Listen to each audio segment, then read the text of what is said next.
Kenapa Malaysia begitu terlihat bodoh saat mengambil keputusan belakangan ini? Apa Malaysia takut dan belum merdeka? Lalu, apakah Malaysia masih di bawah kontrol Inggris? Sejarah kemerdekaan Malaysia adalah proses yang terdiri dari beberapa fase penting. Titik baliknya adalah pasca Perang Dunia II, setelah pendudukan Jepang pada tahun 1941 sampai 1945, yang membuktikan bahwa Inggris saat itu masih bernama Britania Raya tidak terkalahkan. Ketika Inggris kembali, mereka mencoba membentuk Malayan Union pada tahun 1946 yang menyatukan semua negara bagian di Semenanjung di bawah satu administrasi dan mengurangi kekuasaan para sultan. Rencana ini ditentang keras oleh kaum nasionalis Melayu yang kemudian mendirikan UMNO. Protes besar-besaran ini berhasil dan Malayan Union dibubarkan, digantikan oleh Persekutuan Tanah Melayu Federation of Malaysia pada tahun 1948 yang mengembalikan status para sultan.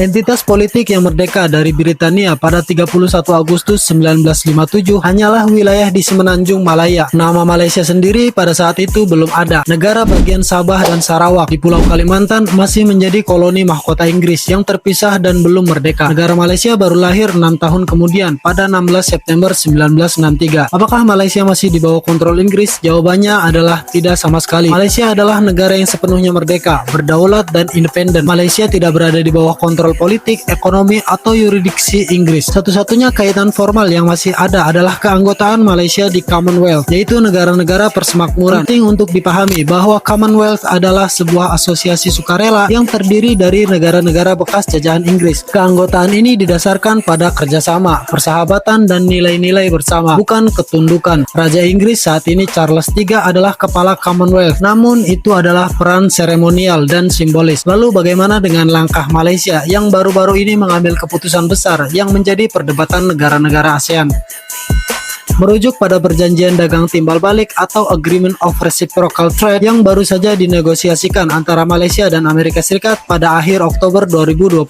Keputusan ini bukanlah kerjasama yang sederhana, melainkan sebuah langkah ekonomi dan geopolitik besar yang telah memicu perdebatan signifikan di dalam Malaysia sendiri. Keputusan ini tentu tidak terjadi dalam ruang hampa. Selama beberapa waktu, pemerintah Amerika Serikat di bawah Presiden Donald Trump telah memberlakukan atau mengancam Malaysia akan memberlakukan tarif tinggi terhadap mitra dagangnya termasuk Malaysia. Perdana Menteri Anwar Ibrahim telah menyatakan bahwa Malaysia sangat bergantung pada investasi Amerika Serikat, terutama di sektor teknologi tinggi, sehingga memutuskan hubungan bukanlah pilihan yang bagus. Gimana menurut kalian guys? Komen di bawah.